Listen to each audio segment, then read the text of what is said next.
गुरुर्देवो महेश्वरः गुरुः साक्षात् परब्रह्म तस्मै श्री गुरुवे नमः। प्रेम से बोलिए सत्य गुरुदेव जी महाराज की जय। यश प्रसादाद भगवत प्रसादो यस्या प्रसादान गति कुतोपि ध्यायायांस्तु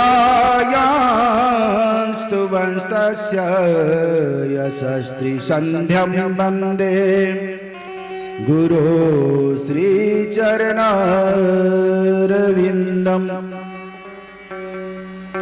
पूर्णेन्दुसुधरं सुन्दरं खाद्यलविन्दनेत्रा कृष्णात् परं किमपि त्वमहं न जाने। राधा भक्ति हरि ज्ञानम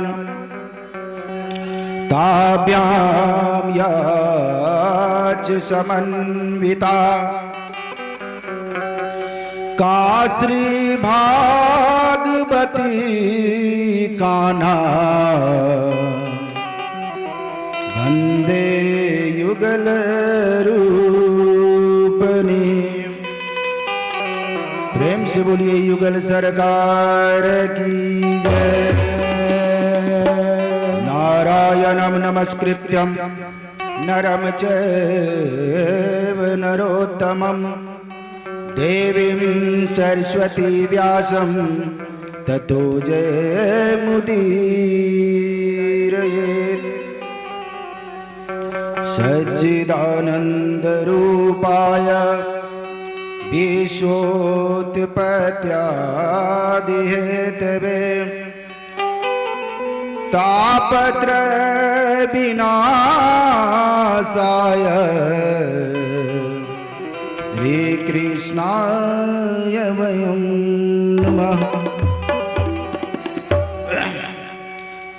लेति सदा सुधि दीन की सहज कृपा के धाम जननी जनक इस दास के प्रभु श्री सीताराम प्रभु श्री राधे श्याम। राम कथा के रसिक तुम कृष्ण कथा के रसिक तुम भक्ति राख श्रीमति धीर गादी अपनी लीजियो प्रभु तेज पुंज महावीर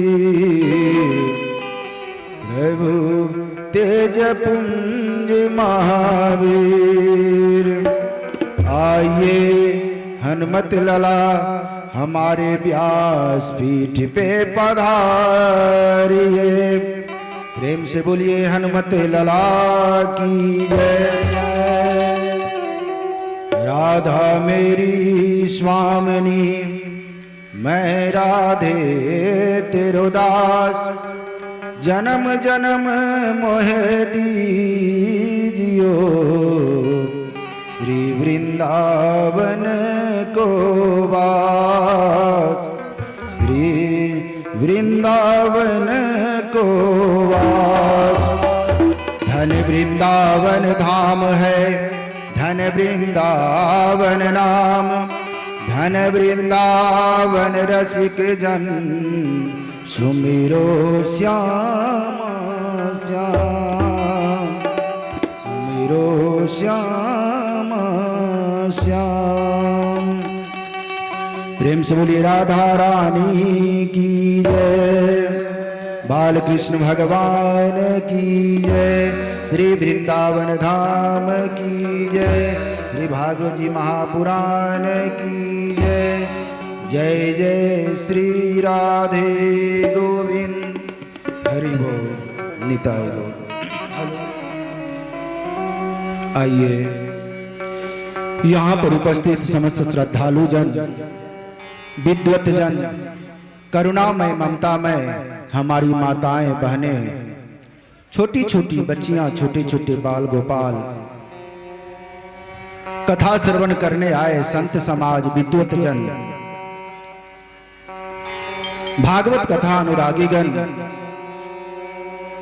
इस व्यासपीठ से आप सब हमारा प्रणाम स्वीकार करें। आशा करता हूं हमसे या हमारे सहयोगी टीमों द्वारा कोई गलतियां हो तो आप सब मिलकर के अपना ही बालक भाई बंधु समझ करके क्षमा करने का कृपा प्रदान करें। आइए आज द्वितीय दिवस की कथा में प्रवेश करने से पहले हम सब अपनी वाणी और जिह्वा को पवित्र कर लें, उसके बाद कथा की ओर बढ़ेंगे।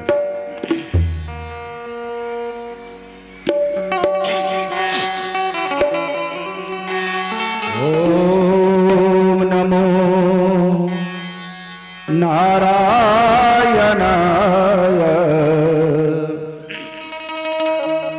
ओम नमो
सहिताय नमः शिवाय।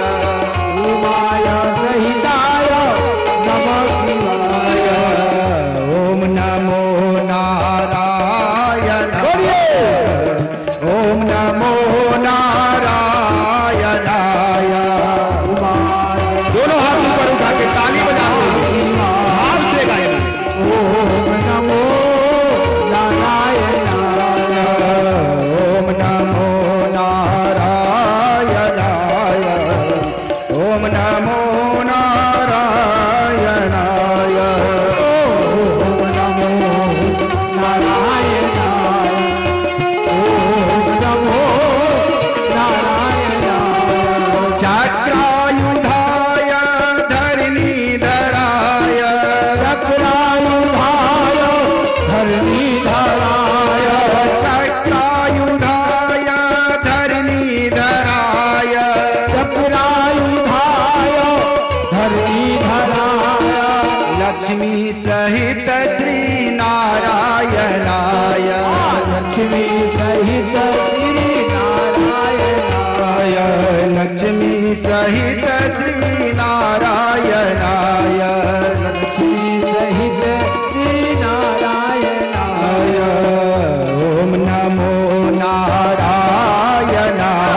सहित श्री सर्वेश्वराय गोपी सहित श्री सर्वेश्वराय गोपी सहित श्री सर्वेश्वराय गोपी सहित श्री सर्वेश्वराय ओम नमो नारायणाय ओम नमो नारायणाय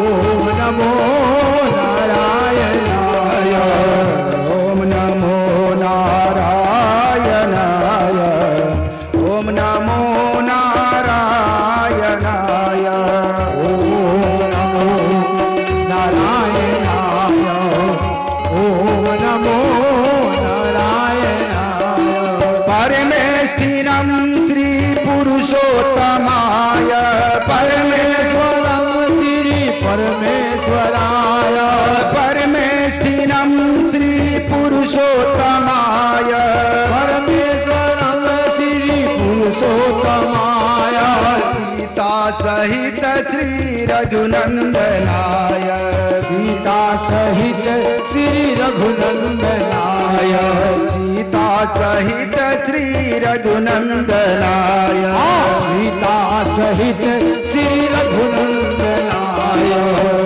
ओम नमो नारायणाय ओम नमो नारायणाय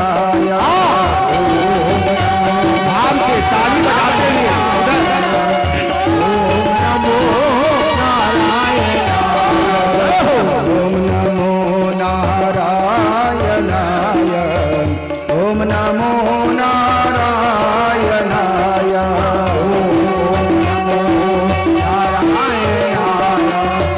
ओम नमो नारायणाय कर्पूर गौरं करुणावतारं कर्पूर गौरं करुणावतारं संसार सारं भुजगेन्द्रहारं संसार सारं संसार सारं भुजगेन्द्रहारं संसार सारं भुजगेन्द्रहारं सदा वसन्तं हृदयारविन्दे सदा वसन्तं हृदयारविन्दे सदा वसन्तं हृदयारविन्दे सदा वसन्तं हृदयारविन्दे भवं भवानी सहितं नमामि भवं भवानी सहितं नमामि भवं भवानी सहितं नमामि भवं भवानी सहितं नमामि ओम नमो नारायणाय नमो नारायणाय श्री राधे ओम नमो नारायणाय ओम नमो नारायणाय ओम नमो नारायणाय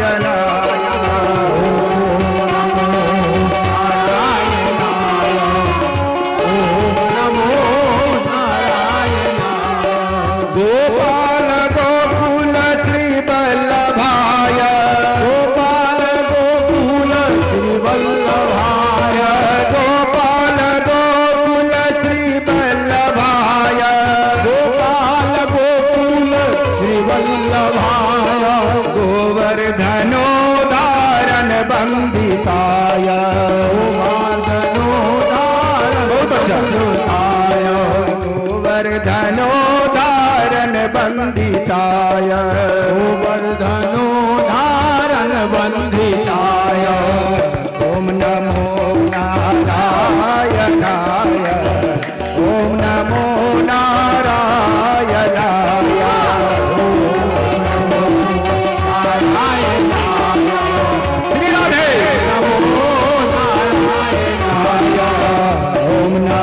कल हम सब ने कथा श्रवण किया था भागवत जी के महात्म्य के बारे में और गोकर्ण और धुंधकारी की कथा हम सबों ने सुना था। तो आज द्वितीय दिवस में प्रवेश करने के बाद हम जिस कथा की ओर आगे बढ़ेंगे और पूरा श्रीमद् भागवत कथा का जो श्रवण किए थे राजा परीक्षित, उनके जन्म की कथा आज हम सुनेंगे। राजा परीक्षित का जन्म होगा, परीक्षित को श्राप मिलेगा और आप लोग अगर सहयोग देंगे, सहयोग मतलब बैठे रहेंगे, तो पता है आप सबों को पिछली बार मैं 12:30 बजे रात तक भी कथा कहा हूं। अगर आप लोग रहेंगे तब ध्रुव चरित्र आज करूंगा, क्योंकि 9 दिन की कथा में 1 दिन तो बीत गई, अब 8 दिन है, कथा भी पूरी करनी है।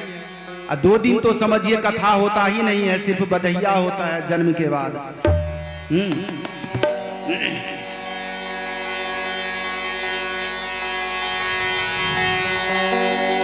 शौनक जी महाराज कहते हैं, शौनको वाच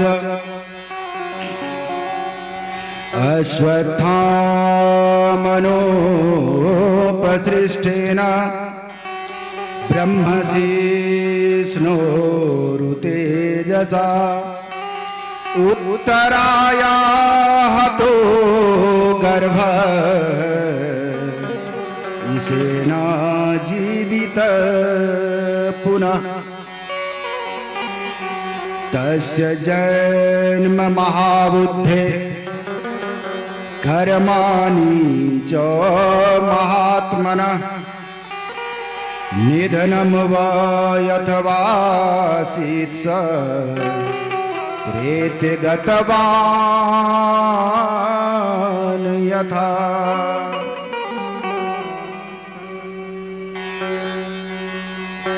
उत्तराया हतो गर्भ। उत्तरा किनकी पत्नी थी? अभिमन्यु की। और उत्तरा के गर्भ से परीक्षित की माता का नाम था उत्तरा और पिता का नाम था अभिमन्यु। सो हे सुत जी,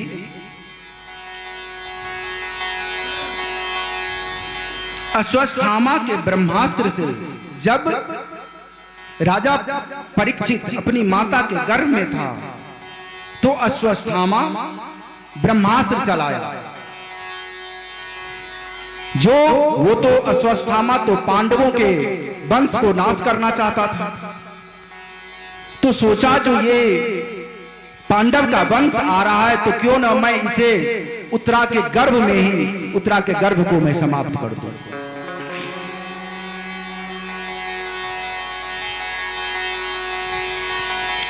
अश्वत्थामा ब्रह्मास्त्र चलाया। उत्तरा को वेदना जगी, पेट में पीड़ा होने लगी। वह दौड़ी दौड़ी कृष्ण के पास आती है। भगवान श्री कृष्ण अपनी माया से गर्भ में प्रविष्ट होकर के उस बालक को उस ब्रह्मास्त्र से बचाते हैं। वह बालक गर्भ के अंदर देख रहा है जो एक दिव्य ज्योति प्रकाश मेरे सामने खड़ा है और मेरे चारों तरफ गदा घुमा रहा है।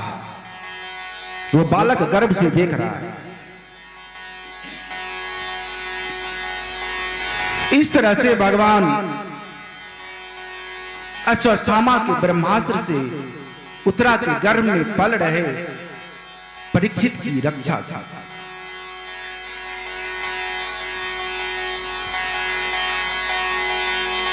श्री सुत जी महाराज कहते हैं, श्री सुतोवाच अंगुष्ठमात्रममलम् अस्फुरत् पुरट् मौलिनम् अपिच दर्शनं श्यामं तडिद्वास संच्युतम्।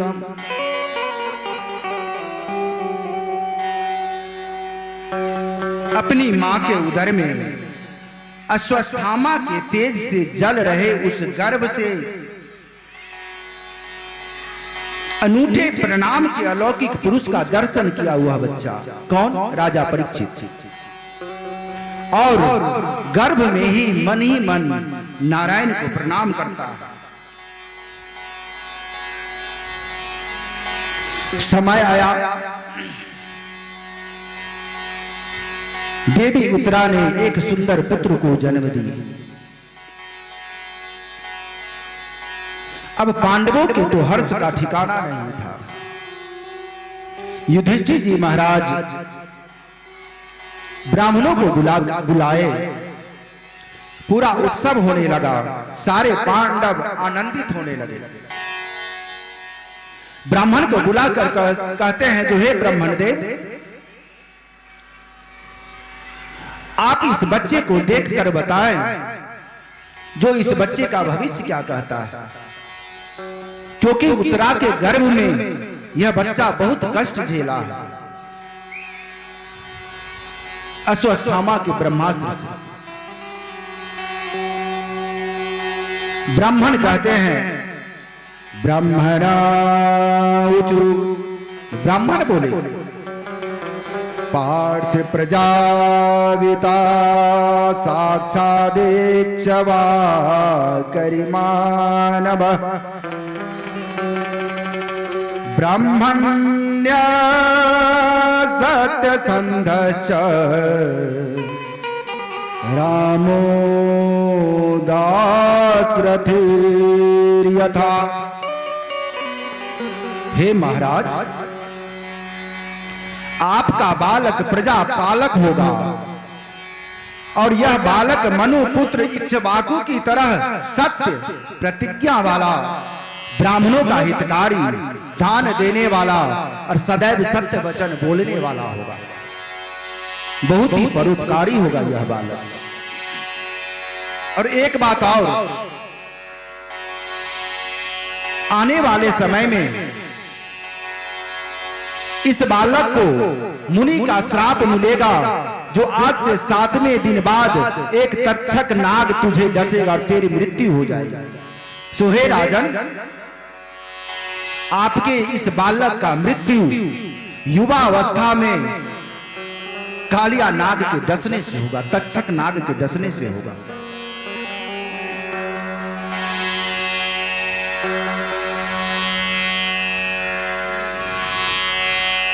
महाराज युधिष्ठिर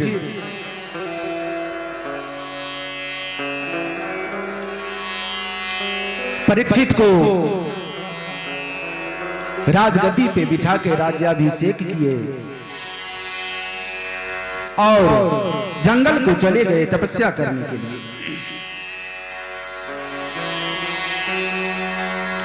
बहुत सुंदर सुंदर ढंग से राजा परीक्षित राज को चला रहे थे।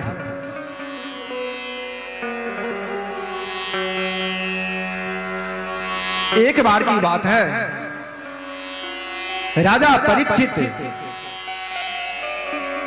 बहुत सारे सैनिकों को लेकर के अपने राज्य से बाहर गए।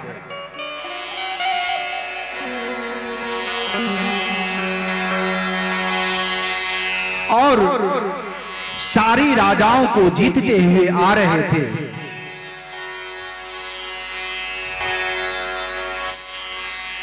तो रास्ते में राजा परीक्षित ने देखा, धर्म पद के न चरण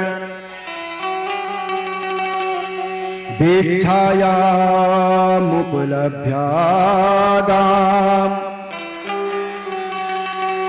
पृच्छति अस्माश्रुवन्दना वत्समिव मातरम्।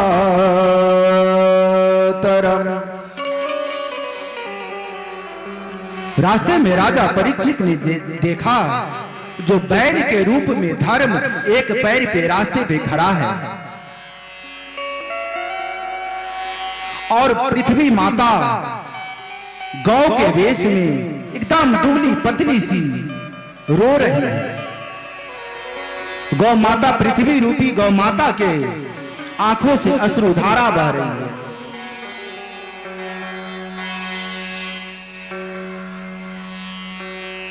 राजा परीक्षित के पूछने पर गौ रूपी जो पृथ्वी माता थी रो रो कर राजा परीक्षित को कहने लगी, जो हे महाराज, भगवान कृष्ण के इस धरा धरती से चले जाने के बाद कलयुग के आने पर अधर्मियों ने अत्याचार करना शुरू कर दिया। अधर्मियों के अत्याचार बढ़ने से अधर्म बढ़ गया और उन दोनों को, उधर धर्म रूपी बैल जिसका 3 पैर खत्म था, एक पैर पे खड़ा था, और पृथ्वी रूपी गौ माता जो बहुत ही दुर्बल थी, आंसू बहा रही थी।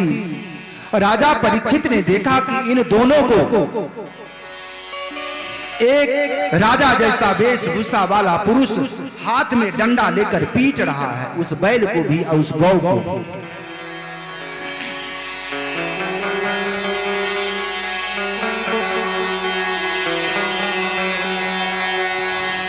महाराज परीक्षित देखते हैं और देखा कि एक बैल सफेद कमल रज्जु की तरह सफेद रंग का है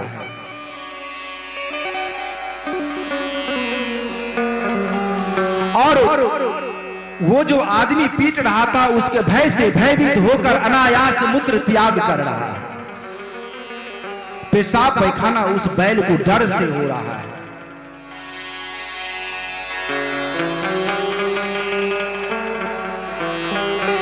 और उस गाय के पास तो उसकी बछड़े भी नहीं थे, बिल्कुल ही निर्बल निसहाय खड़ी रो रही है।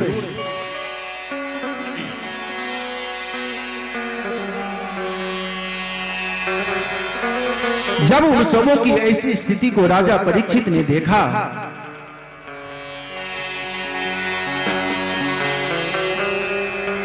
तो अपने बाण को निकाले, धनुष को निकाले और धनुष में बाण चढ़ा करके सोचे, जो मनुष्य रूप है इन सबों को कष्ट दे रहा है, उसका आज प्राणांत कर दो।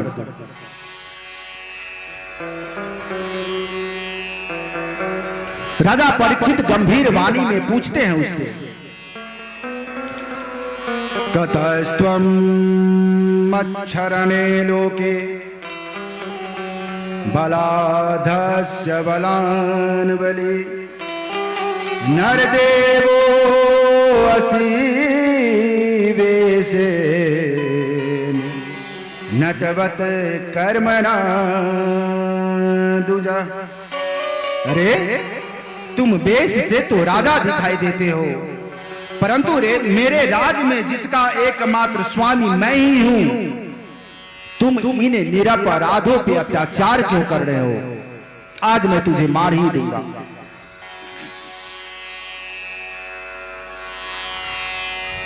राजा परीक्षित बैल रूपी धर्म से पूछे, अच्छा एक चीज बताए, जो आपके 3 पैर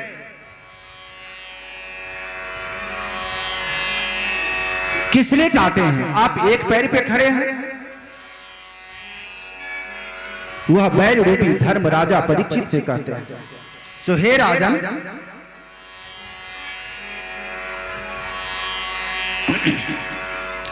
इस कलिकाल में कलयुग के आने से धर्म का लोप हो गया है। वो बैल धर्म थे, धर्म का विनाश होते जा रहा है। उसी की वजह से मेरा 3 पैर नष्ट हो गया, यानी 3 अंश धर्म खत्म हो चुका है। एक अंश धर्म इस कलिकाल में बचा हुआ है, वो भी बड़े बड़े एक से एक साधु महात्मा है, उनकी वजह से।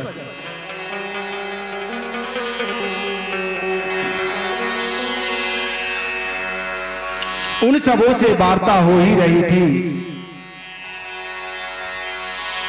इतने में कलयुग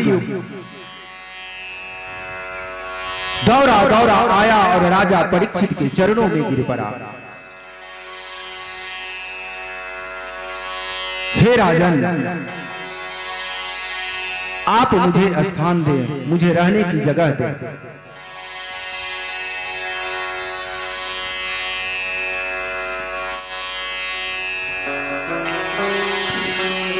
राजा परीक्षित सोचते हैं, उन्हें ज्ञात है जो कलयुग के आने से क्या क्या होने वाला है, फिर भी सोचते हैं जो ये मेरी शरण में आया है और शरण में आए हुए को त्यागना नहीं चाहिए। जय हो। क्योंकि मानस में बाबा तुलसीदास जी भी लिखते हैं, शरणागत कहु जे तजहि निज नहीं ते अनुमान, ते नर पावर पाप मई तिन्हि बिलोक तिहान। शरणागत में आए हुए को त्यागना नहीं चाहिए। राजा परीक्षित कहते हैं, जो ठीक है तुम मेरी शरण में आए हो, अब मैं तुमको मारूंगा नहीं, परंतु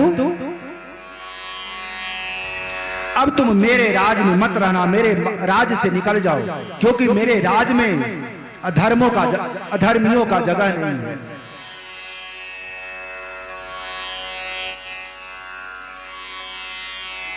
क्योंकि तुम्हारे इस पृथ्वी पे रहने से, हमारे राज में रहने से लोभ बढ़ जाएगा, धर्मों का नाश होगा, लोग झूठे हो जाएंगे, सत्य पे विश्वास नहीं करेंगे, इसलिए तुम मेरे राज से निकल जाओ।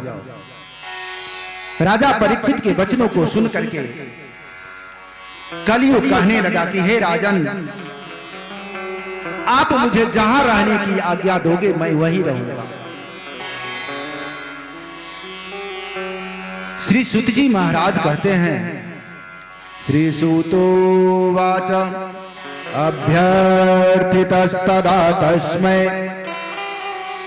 अस्थानानि कलये ददौ द्यूतं पाणं स्त्रियं शुना यत्रा धर्मश्च चतुर्विधा।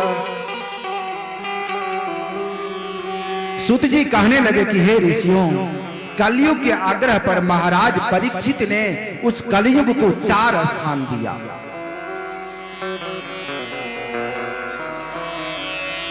पहला कहा, जो जुआरी है, जो जुआ खेलते हैं, तो समझिए कलयुग का पूरा आशीर्वाद उनके ऊपर है। राजा परीक्षित पहला स्थान जुए के स्थान पर कलयुग को दिया। जय हो, जय हो। दूसरा स्थान जहां मदिरा का सेवन होता हो, शराब, और अभिमानी, अभिमानी मतलब समझ रहे हैं, घमंड। जो ज्यादा घमंडी है, समझिए कलयुग का पूरा आशीर्वाद उसके सर पे है। अभी हाल फिलहाल आम का सीजन गया है ना?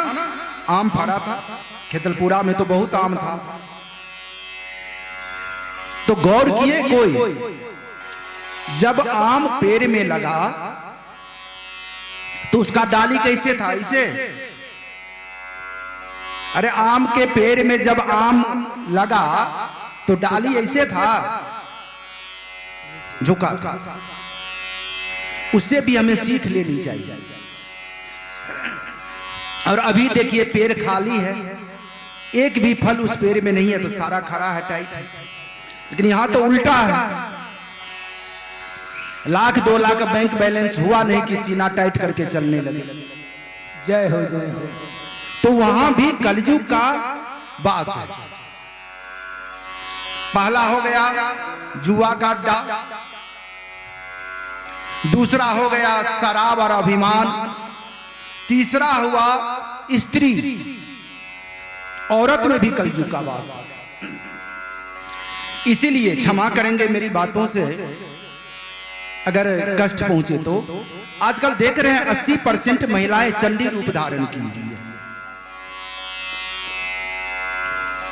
तो कलयुग का पूरा आशीर्वाद है समझिए। और चौथा स्थान हिंसा, जहां हत्या होता हो, वहां भी कलयुग का वास है।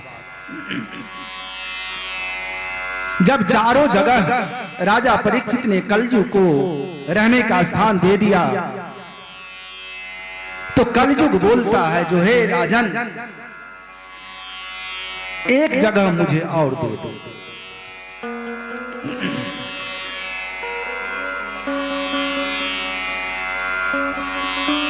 एक जगह मुझे और दे दो।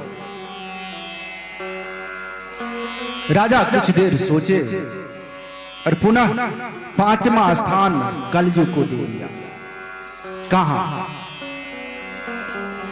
सोना में। स्वर्ण, सोना मतलब सोना नहीं, स्वर्ण जिसका आभूषण हम आप पहनते हैं, सोना में कलयुग का वास है। अत्यधिक सोना नहीं रखना चाहिए।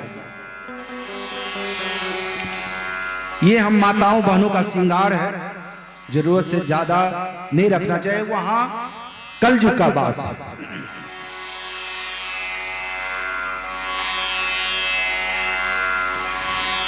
सोना में स्थान दिया और राजा परीक्षित का मुकुट सोने का था।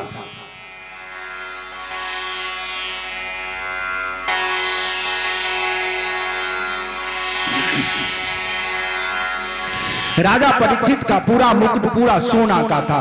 ज्यों ही राजा परीक्षित ने बोला कि जा, मैं तुझे 5वां स्थान स्वर्ण में देता हूं, कि तुरंत कलयुग छलांग मार के राजा परीक्षित के मुकुट पे आके बैठ गया। राजा परीक्षित का मत भ्रम हो गया।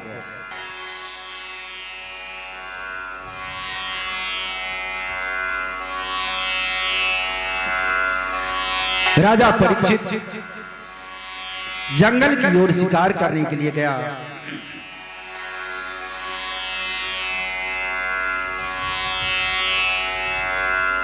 कलयुग आ तो गई, इसलिए कहा गया है जो इस कलयुग में मनुष्य को मुक्ति का सिर्फ एक ही उपाय है, मनुष्य की मुक्ति का भगवान का नाम लेना, हरि का कीर्तन करना। उसी से मनुष्य को मुक्ति मिल सकती है, दूसरा कोई उपाय नहीं है।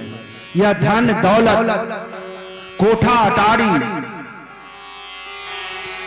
बेटा बहू कोई किसी काम का नहीं।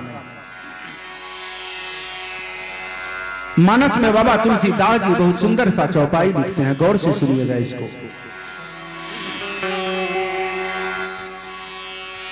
कलयुग के बल हरि गुण गावत नर पावई बवथा। कलयुग जोगन सज्ञान ज्ञाना, एक आधार राम गुण गाना। कलयुग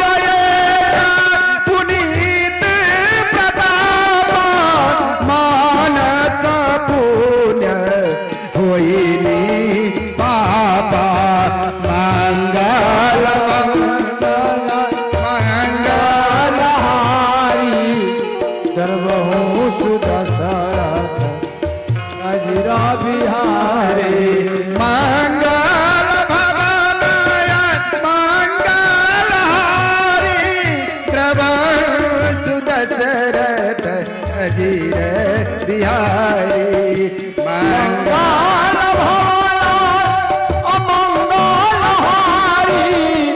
द्रबहु सुदशरथ अजिर बिहारी कलयुग के बल हरि गुण गावत नर पावई भव था कलयुग के बल हरि गुण गावत नर पावई भव था। इस कलयुग में हरि गुण गाने से ही मनुष्य का उद्धार हो सकता है।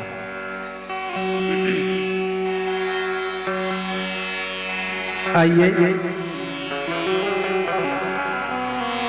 एक भजन के माध्यम से हम लोग आनंद लें। श्री राधे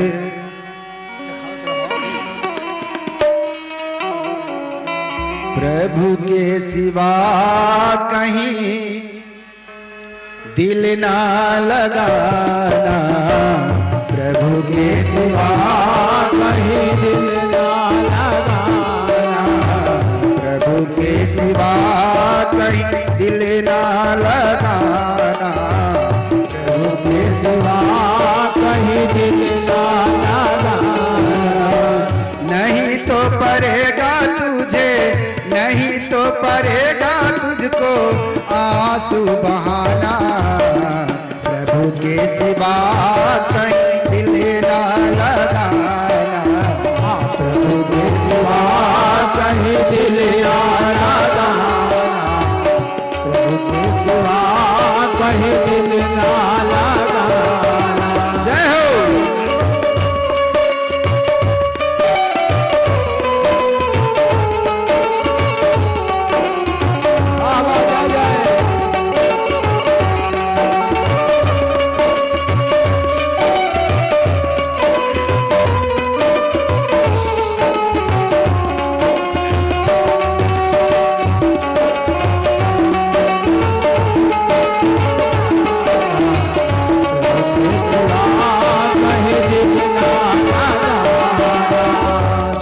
प्रभु का गुण गान किया है सच्चा जीवन वो ही जिया है सच्चा जीवन वो ही जिया है जो प्रभु का गुण गान किया है सच्चा जीवन वो ही जिया है सच्चा जीवन वही जिया है। सुमिरन के बल से तुझे सुमिरन के बल से तुझे मुक्ति है पाना प्रभु के सिवा कहीं दिल ना लगाना प्रभु के सिवा कहीं दिल ना लगाना प्रभु के सिवा कहीं दिल ना लगाना नहीं तो पड़ेगा तुझे नहीं तो पड़ेगा तुझे आंसू बहाना प्रभु के सिवा कहीं दिल ना लगाना प्रभु के सिवा कहीं दिल ना लगाना। जय हो। मीठी मीठी तालियों के साथ जय हो।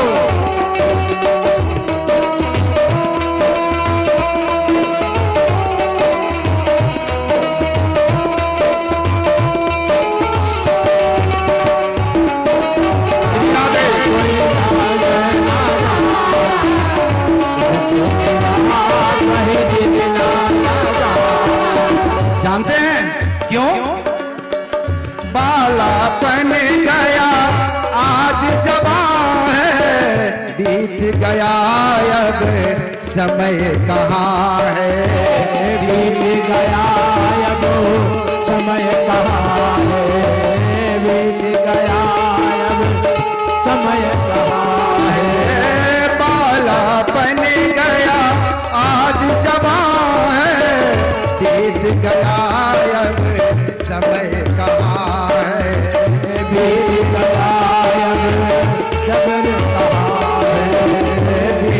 गया अब समय कहाँ है, बीत गया अब खबर कहाँ है। सोच समझ के तू, सोच समझ के तू बात गवाना, प्रभु के सिवा कोई दिल ना लगाना, प्रभु के सिवा कोई दिल ना लगाना, प्रभु के सिवा कोई दिल ना लगाना। नहीं तो पड़ेगा तुझको, नहीं तो पड़ेगा तुझको आंसू बहाना, प्रभु के सिवा कहीं दिल ना लगाना, प्रभु के सिवा कहीं दिल ना लगाना। जय हो। प्रभु के सिवा कहीं दिल ना लगाना।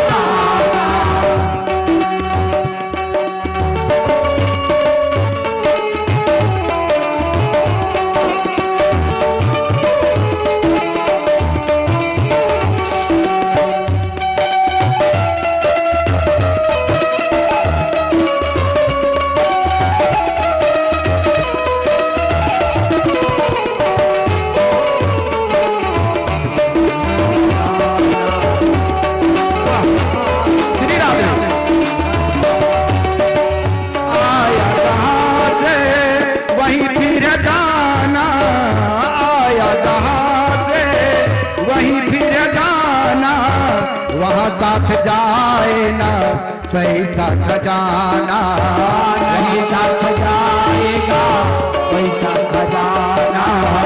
वहाँ साथ जाए ना पैसा खजाना, नहीं साथ जाएगा पैसा खजाना। पूछेगा तो क्या, पूछेगा तो क्या, कौन पूछेगा? ऊपर। जो तुमने क्या किया, क्या जवाब दोगे? अरे पूछेगा तो क्या, पूछेगा तो क्या, पूछेगा तो क्या, पूछेगा तो क्या करोगे बहाना, प्रभु के सिवा कहीं दिल ना लगाना, प्रभु के सिवा कहीं दिल ना लगाना। नहीं तो पड़ेगा तुझको, नहीं तो पड़ेगा तुझको आंसू बहाना, प्रभु के सिवा कहीं दिल ना लगाना, प्रभु के सिवा कहीं दिल ना लगाना।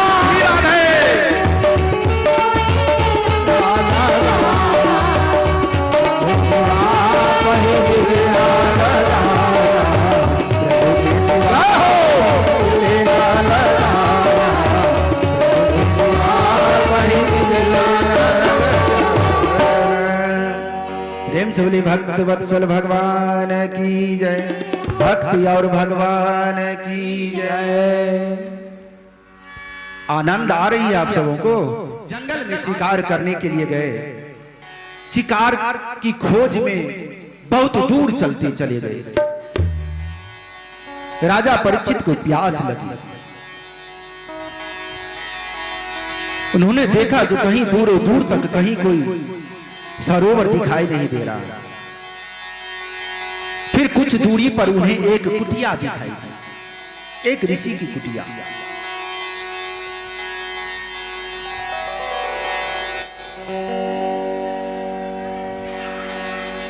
राजा परीक्षित अपने घोड़े को उसी कुटिया की तरफ ले गया।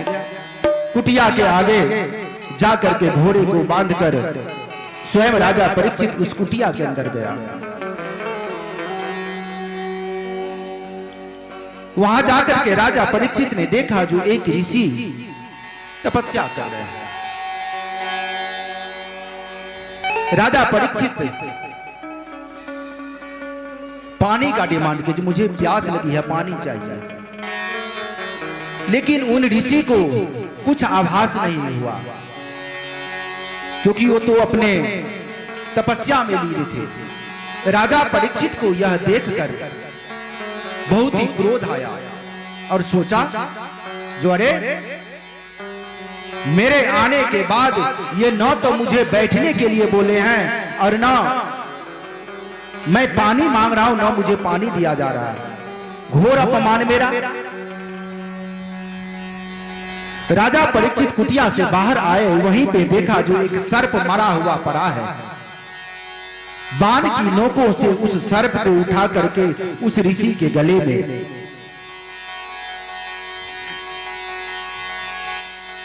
उस ऋषि के गले में उस मरे हुए सर्प को डाल दिया। उस ऋषि का नाम क्या था? शमीक ऋषि। शमीक ऋषि के गले में उस मरे हुए सर्प को डाल करके राजा परीक्षित वहां से चला। इधर आश्रम के जो शिष्य थे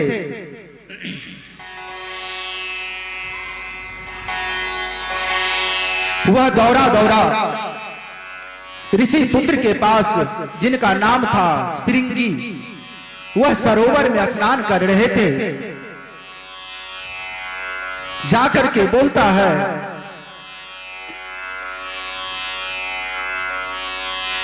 जो गुरु महाराज के गले में एक राजा ने सर्प डाल दिया। शमीक ऋषि के पुत्र श्रृंगी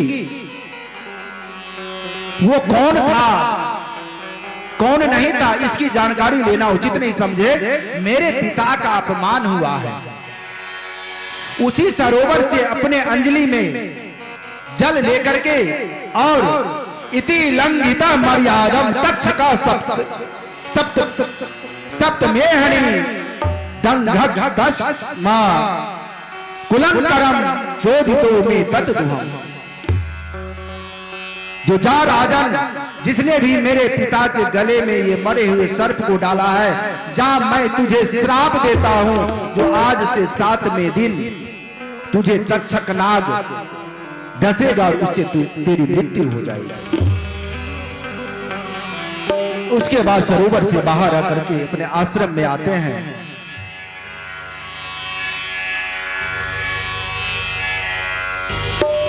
शमीक ऋषि को जब श्रृंगी ने सारा वृतांत सुनाया तो शमीक ऋषि कहते, देखिए संत ऐसे ही होते हैं। उधर राजा परीक्षित ऋषि के गले में सांप डाल दिया, मरा हुआ सांप, फिर भी वो अपने पुत्र को कहते हैं, अरे पुत्र ये तुमने क्या अनर्थ कर दिया, वो हमारे राजा है, राजा को तूने श्राप दे दिया। अरे राजा ही अगर जिस राज्य का राजा ही न रहे तो उस प्रजा का क्या हाल होगा, क्या हाल होगा। इस श्राप को तुम वापस लो। श्रृंगी बोलते हैं, जो है पिताश्री आप तो जानते ही हैं जो दिया हुआ श्राप वापस नहीं हो सकता।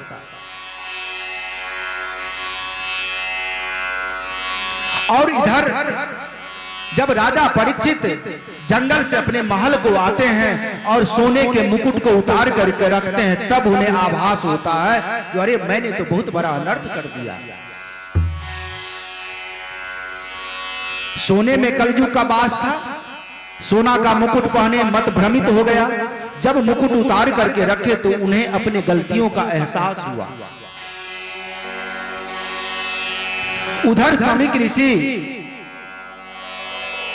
2 शिष्यों को राजमहल में भेजते हैं, जो जाओ राजा परीक्षित को जाकर के कह दो जो श्रृंगी ने श्राप दिया है, जो आज से 7वां दिन तक्षक नाग डसेगा और तेरी मृत्यु हो जाएगी।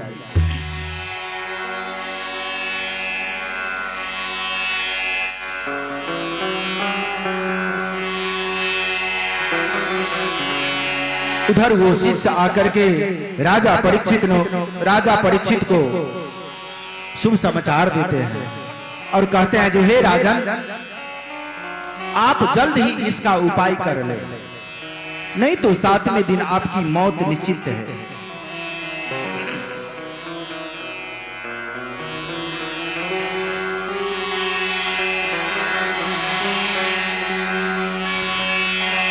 राजा परीक्षित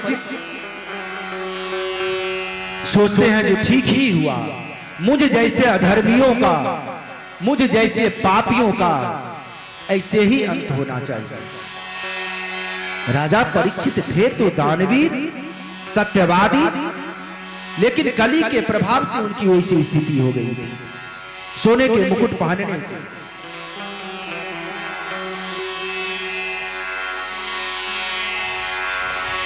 राजा परीक्षित कहते हैं जो ठीक ही है, मेरे द्वारा किए गए कर्मों का जो गलत कर्म मैंने किया है उसकी प्रायश्चित मुझे इसी जन्म में कर लेनी चाहिए,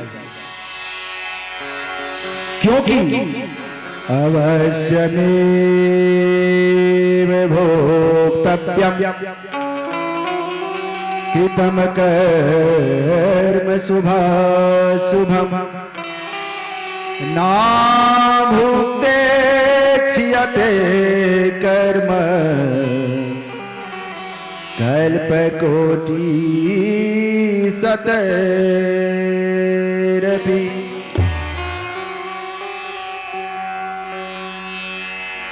राजा परीक्षित सोचते हैं कि चलो जो होना था वह तो हो ही गया, अब इसका प्रायश्चित करना चाहिए।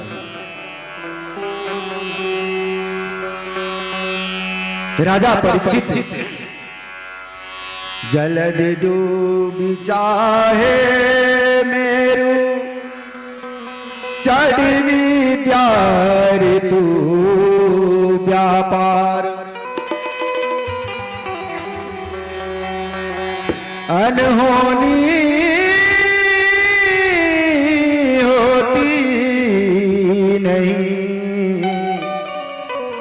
होनी अमित विचार। महाराज परीक्षित गंगा किनारे पहुंचे।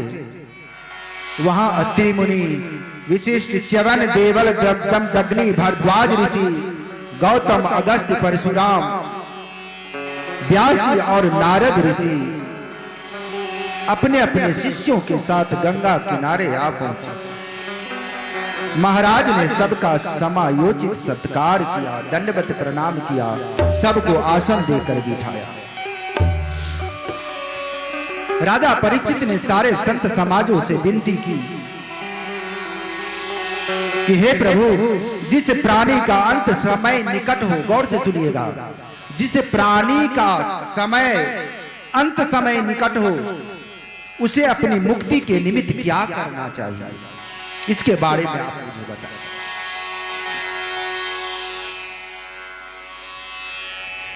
संतों का विचार आपस में आदान प्रदान चल ही रहा था, तभी वहां पर घूमते हुए अवधूत वेशधारी सुखदेव जी महाराज का आगमन हुआ। प्रेम से बोलिए सुखदेव जी महाराज की जय। सुखदेव जी महाराज वहां पहुंचते हैं, जिनकी बड़ी बड़ी भुजाएं, उनके शरीर पे कोई वस्त्र नहीं थे, उनकी कांति या चेहरे का मुखमंडल देवताओं के जैसा था और बाल पूरा फैले हुए थे। उनको आता देखकर सारी सभा खड़ी हो गई और दंडवत नतमस्तक प्रणाम किया। राजा परीक्षित और सारे संत समाज ने श्री सुखदेव जी का स्वागत किया, पूजन करके उच्च आसन दिया, विराजमान करके चरणों में महाराज ने अपना सिर रख दिया।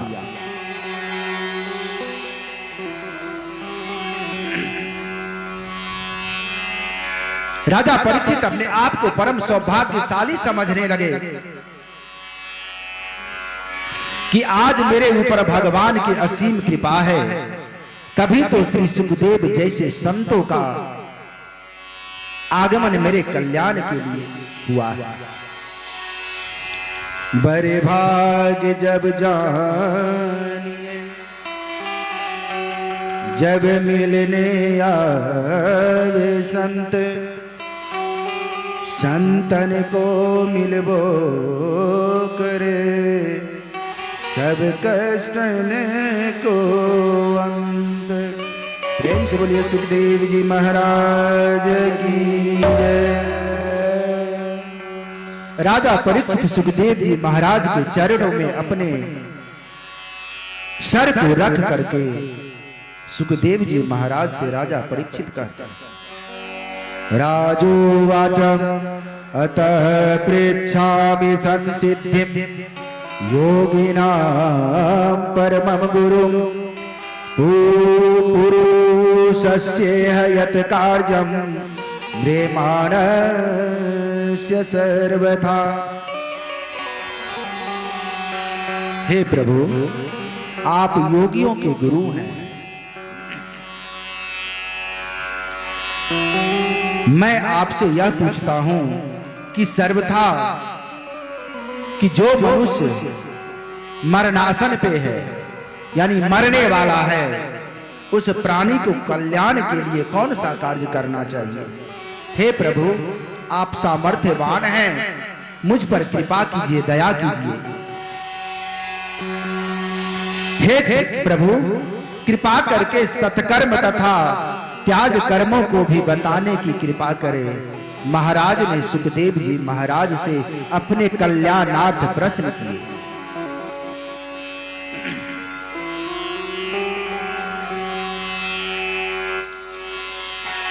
चार प्रश्न राजा परीक्षित सुखदेव जी महाराज से कहते हैं। हे प्रभु, राजा परीक्षित सुखदेव जी महाराज से करते हैं चार प्रश्न। कौन सा? हे प्रभु, इस संसार में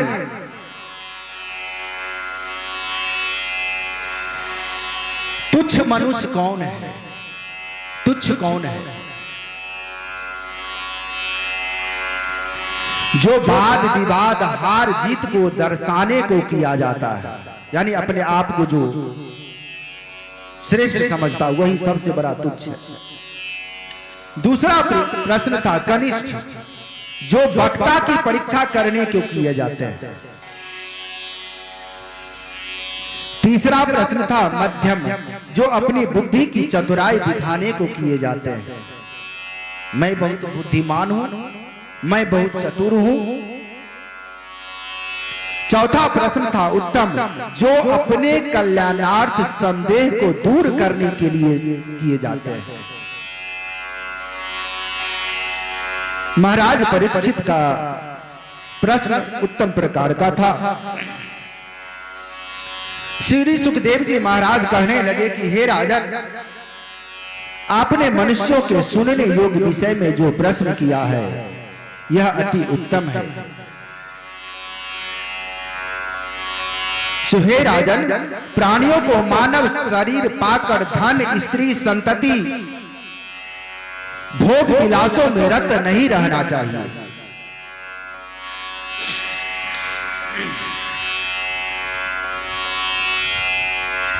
इन सबों के साथ साथ मनुष्य को फिर वही कहते हैं जो भगवत भक्ति करनी चाहिए, क्योंकि प्रत्येक प्राणी को घर में रहते हुए भी 5 जगहों पे से पाप होता है।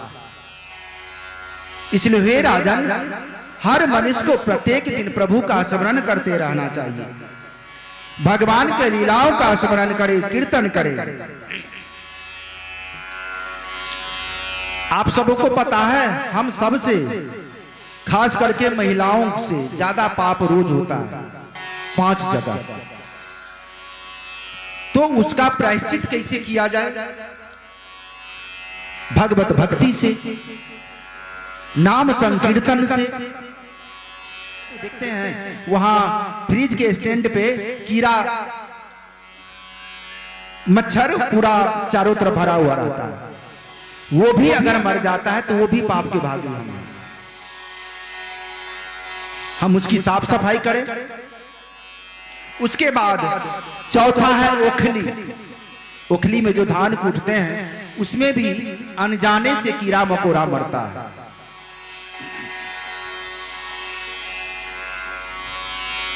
तो वो भी उसकी में भी हम पाप के भागी हैं। और 5वां है झाड़ू लगाते समय। जब हम झाड़ू लगाते हैं, बहुत सारे कीड़े मकोड़े का अंत होता है, हमारे पैर से दब जाता है। तो ये सब भूल का पाप है, भूल से होता है, अनजाने का होता है। फिर भी हम पापी के पाप के भागी हैं। इसीलिए उसका प्रायश्चित कैसे किया जाए? भगवत भक्ति से, भगवान का नाम से, संकीर्तन से। आइए, नवरात्रि का आज दूसरा दिन है। एक छोटा सा भजन माता दुर्गा के नाम, हम सब भी उस पाप से मुक्त हों। मांगल्ये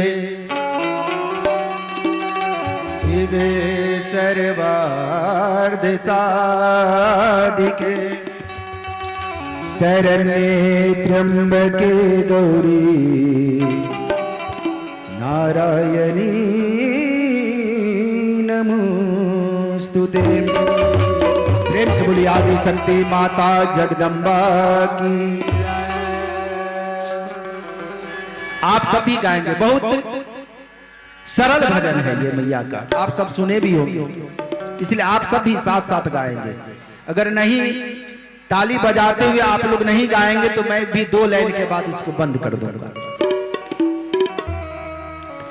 देवी दुर्गा उमा विश्व जननी रमा मातु तारा एक जगदम्ब तेरा सारा।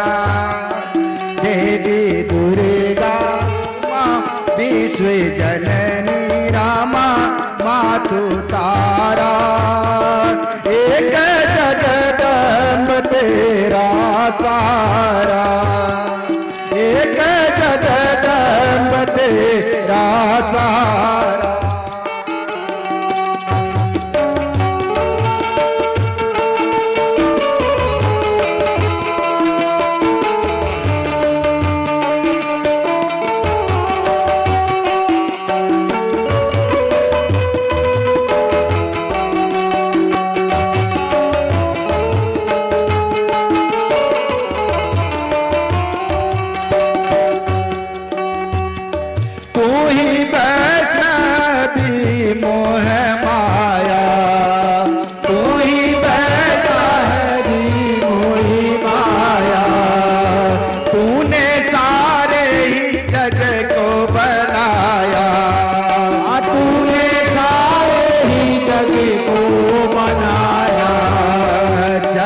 कमलों में माँ चरण में माँ चरण कमलों में माँ चरण मस्तक नमा यह हमारा एक जगदम्ब तेरा सहारा।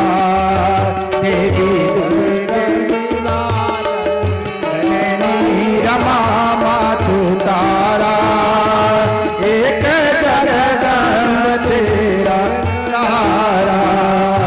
एक जगदम्ब तेरा सहारा।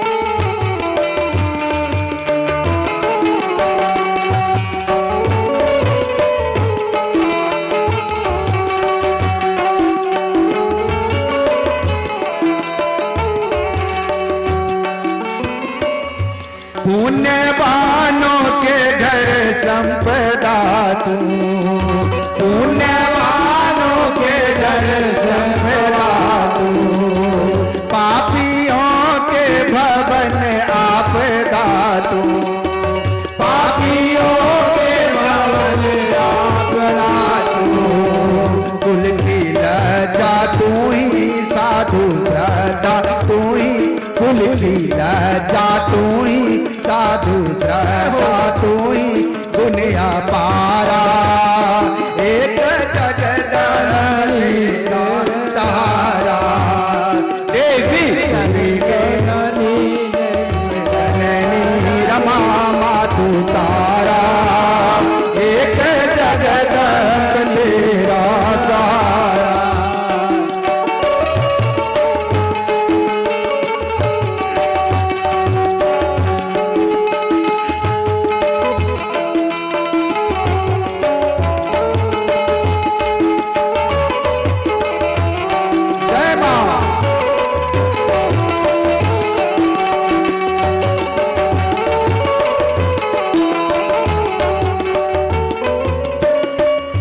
जिनके मुंडल की गले मालिका है, जिनके मुंडल की गले मालिका है, जिनके मुंडन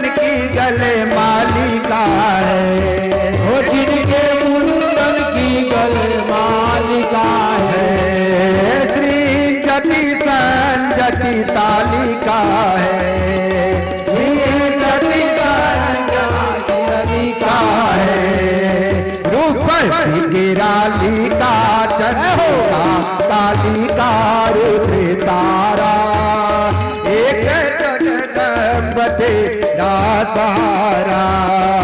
देवी दुर्गे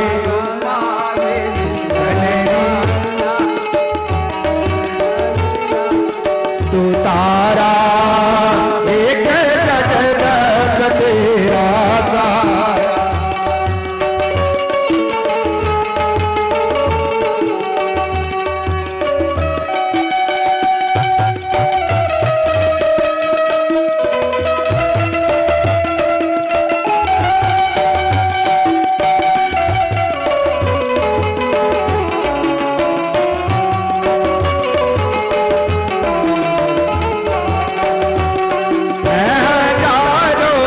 अपराध मेरा है हजारों मेरा, हुआ धम पात की तो भी तेरा, हुआ धम पात की हो मैं तेरा। दुष्ट हो बेअदा, दुष्ट हो बेअदा तो भी माँ को सदा, दुष्ट हो बेअदा तो भी माँ को सदा पुत्र प्यारा। एक जगदम्ब तेरा सहारा, एक जग जननी तेरा सहारा।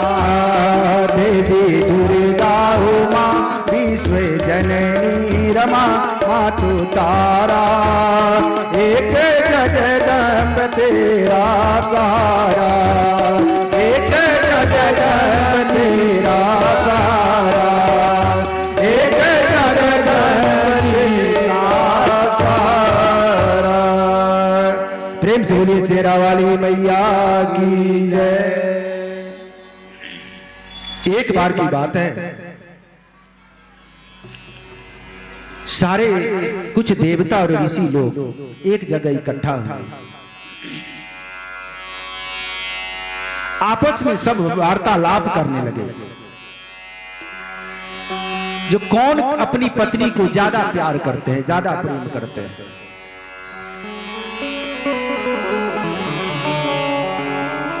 कोई बोले देवराज इंद्र प्यार करते हैं बहुत ज्यादा,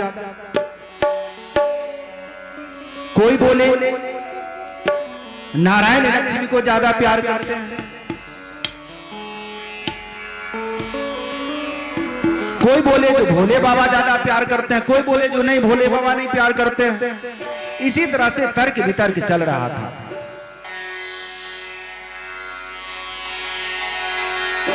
नारद जी सोचे जो ठीक है चलो इसकी परीक्षा ले ही ले।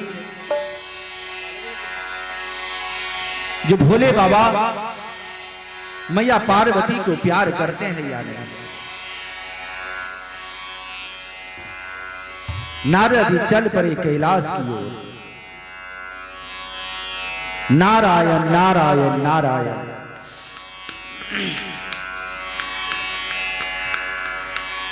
प्रणाम माते।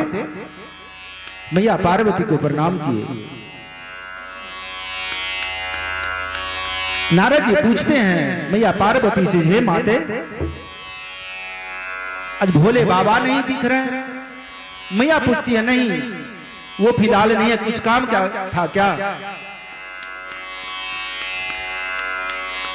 कुछ काम अगर है तो मुझे बताओ, जब वो आएंगे तो मैं उन्हें बता दूंगी। नारद जी कहते नहीं मैया वैसे ही मिलने आया था, फिर भी कुछ काम है तो बोलो। नारद जी कहते नहीं मैया कुछ काम नहीं था बाबा से। अच्छा मैया मैं एक बात आपसे पूछना चाहता हूं। पूछो देवर्षि क्या बात है? नारद जी कहते हैं हे माते क्या भोले बाबा आपको प्यार करते हैं? तो हाँ हमको बहुत प्यार करते हैं, बहुत आदर करते हैं, सम्मान करते हैं मेरा। नारद जी कहे जो नहीं मैं इस बात को नहीं मानता हूं। अब देखिए नारद जी वहां चुगली लगा दी भोले बाबा और पार्वती में। नारद जी कहते मैया मैं नहीं मानता हूं इस बात को। मैया बोलती है कैसे?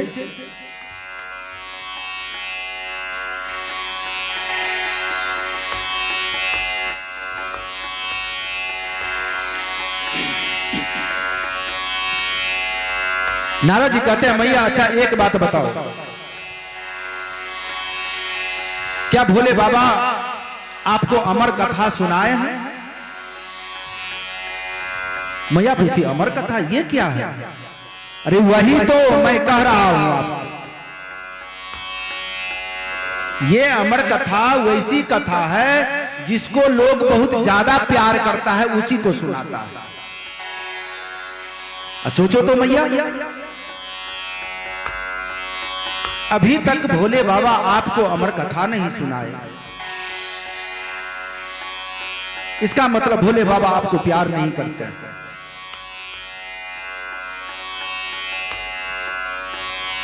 मैया बोली जो अच्छा ऐसी बात है?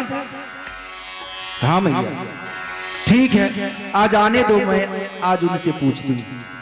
बस नारद जी आग लगा दिए और वहां से नारायण नारायण करते हुए फिर वहां से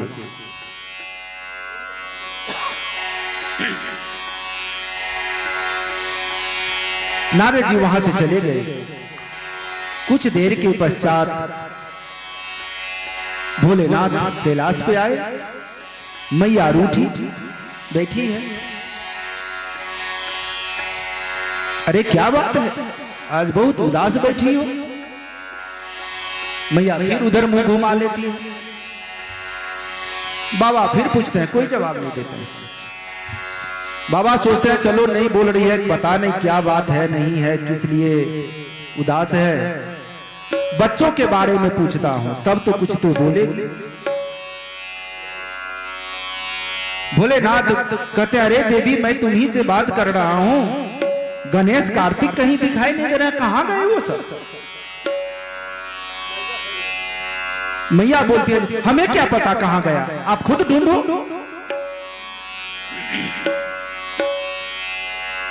अरे क्या बात है प्रिय, क्या बात है बताओ।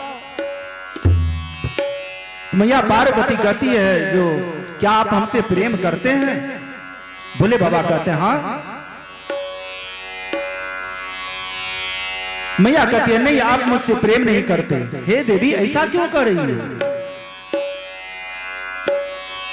तो मैया बोलती है अगर आप मुझसे प्रेम करते तो आज तक आपने मुझे अमर कथा क्यों नहीं सुनाया? भोले बाबा समझ गए। भोले बाबा कहते हैं नारद आया था क्या? नारद आया था क्या कैलाश पे? मैया बोलती है हाँ क्यों? तो ये सब चाल नारद की ही है।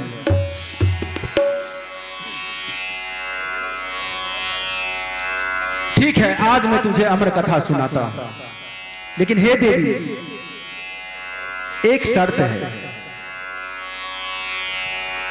जब तक ये अमर कथा चलेगा तब तक तुम सोना मत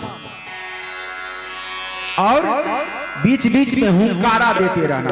जैसे याद है ना जब हमारी दादी नानी जब सोने वक्त कहानी सुनाती थी तो हम लोग कहते थे ना हूं कहते थे ना, वैसे ही भोले बाबा बोले मैया पार्वती को जो मैं कथा सुनाऊंगा तुम सोना मत और बीच बीच में हुंकारा देते रहना।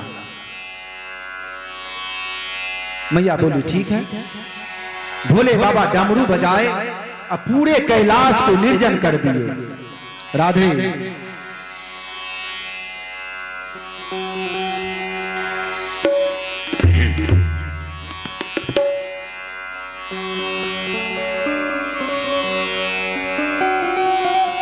अमर कथा सुनाना प्रारंभ किया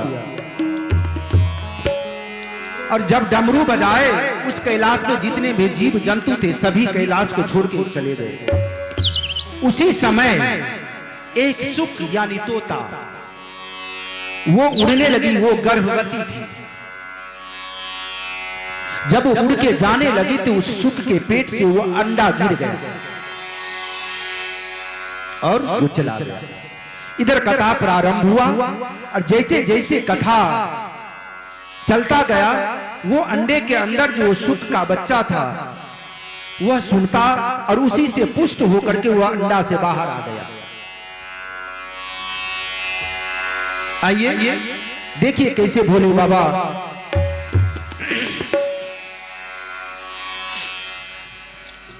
कैसे भोले बाबा अमर कथा सुनाते हैं। आप सब भी आनंद से अमर कथा सुनेंगे तो जरूर अमर होंगे।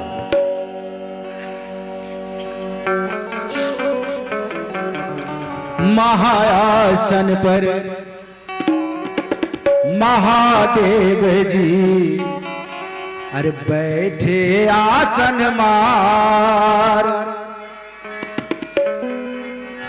महायासन पर महादेव जी बैठे आसन मार।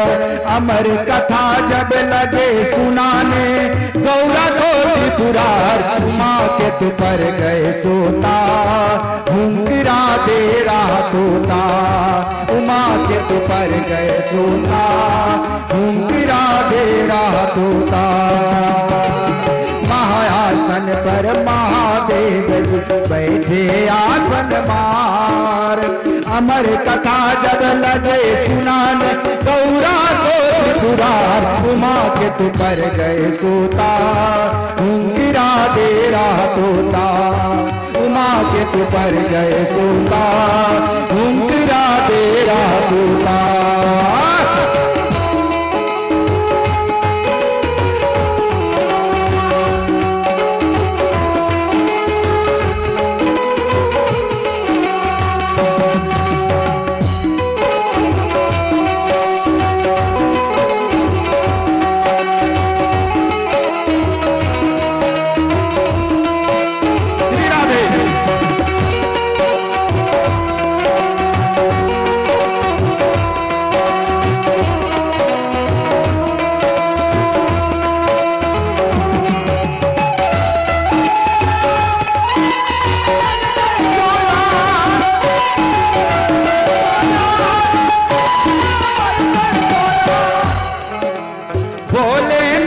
शंकर ने गौरा को कथा सुनाई। भोलेनाथ शंकर ने गौरा को कथा सुनाई। कथा हुई ना पूरी और नींद उमा को आई। कथा हुई ना पूरी और नींद उमा को आई। कथा हुई ना पूरी और नींद उमा को आई। कथा हुई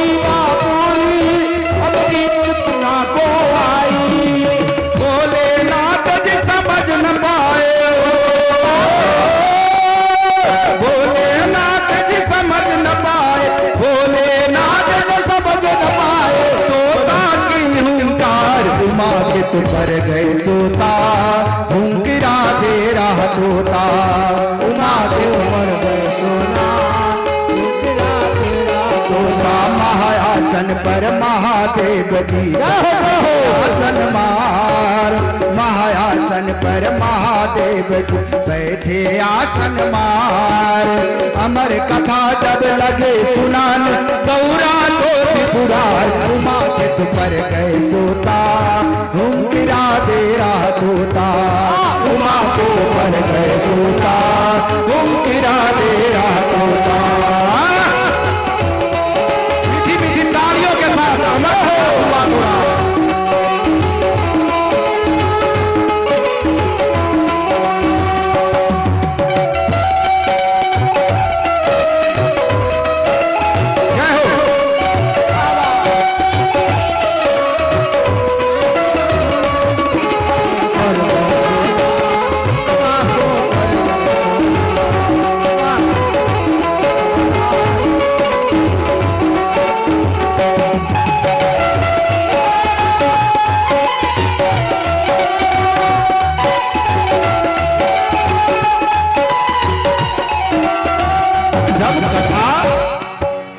चल रही थी और बीच में ही मैया पार्वती को नींद आ गई।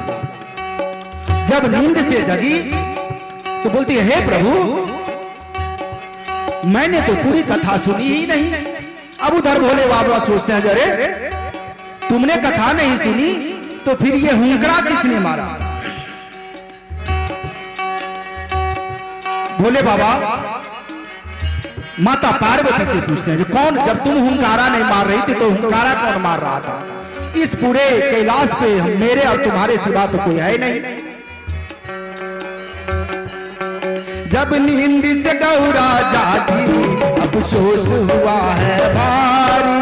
नींद से गौरा जागी अफसोस हुआ जग भारी। जब नींद से गौरा जागी अफसोस हुआ है भारी। नींद से गौरा जागी अफसोस हुआ है भारी। हाथ जोड़ कर बोली प्रभु लग गई आंख हमारी। हाथ जोड़ कर बोले प्रभु लग गई अकल हमारी। हाथ जोड़ कर बोली प्रभु लग गई आंख हमारी। हाथ जोड़ कर बोली प्रभु लग गई अकल हमारी। आधी कथा सुनी है हमने आधी कथा सुनी है हमने आधी है बरकरार। घुमा के तो पर गए सोता गिरा तेरा तोता। घुमा के तो पर गए सोता तोता। महायासन पर महादेव जी बैठे आसन मार। महायासन पर महादेव जी बैठे आसन मार। अमर कथा जब लगे सुनाने गौरा को त्रिपुरार। घुमा के तो पर गए सोता उनके आधे तोता। घुमा के तो पर गए सोता उनके आधे तोता।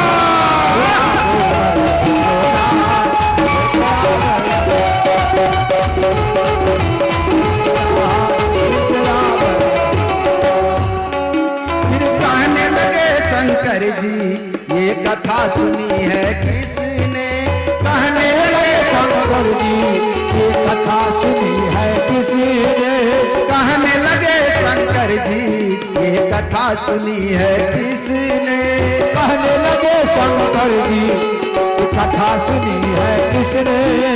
जिंदा ना छोड़ूंगा मैं दिया हूँ किरा जिसने। जिंदा नहीं छोड़ूंगा ओ दिया हूँ करा किसने। जिंदा ना छोड़ूंगा मैं दिया हूँ किरा जिसने।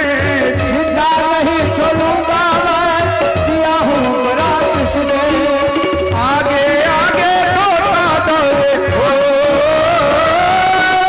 आगे आगे तोता दौड़े पीछे शिव भंडार। घुमा के तो पर गए सोता हो गिरा तेरा तोता। घुमा के पर गए सोना महायासन पर महादेव जी बैठे आसन मार। महायासन पर महादेव जी बैठे आसन मार। अमर कथा जब लगे सुनाने गौरा को त्रिपुरार। उमा के तो पर गए सोता उनकिरा तेरा तोता। उमा के पर गए सोना उनकिरा तेरा तोता।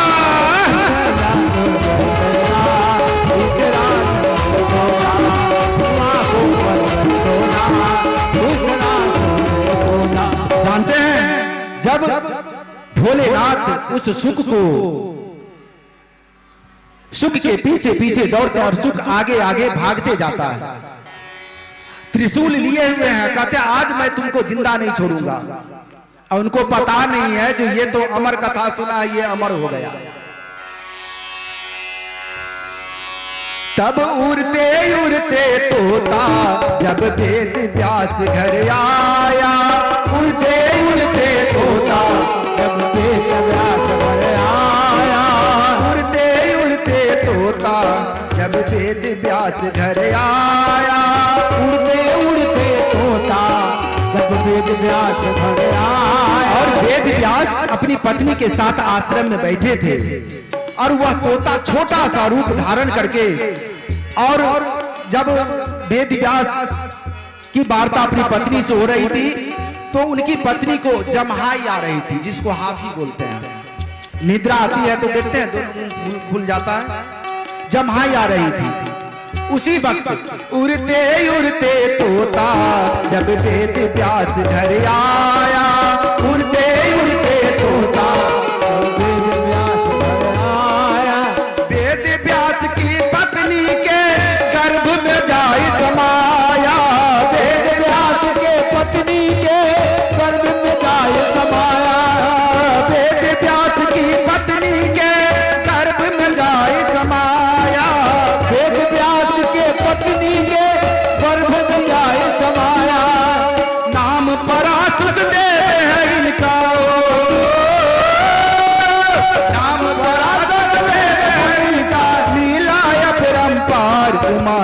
पर गए सोता हुंकरा दे रहा तोता। उमा को पर गए सोना तीसरा कौन सोता। उमा के तो पर गए सोता हुंकरा दे रहा तोता। उमा को पर गए सोना तीसरा तोता। महायासन पर महादेव जी बैठे आसन मार। महायासन पर महादेव जी वैसे आसन मार। अमर कथा जब लगे सुनाने गौरा घोर पुराण। उमा के तो पर गए सोता हुंकरा दे रहा तोता। उमा को पर गए सोना हुंकरा दे रहा सोना। उमा को पर गए सोना हुंकरा उमा को पर गए सोना हुंकरा दे रहा तोता। प्रेम से बोले सुखदेव जी महाराज की जय।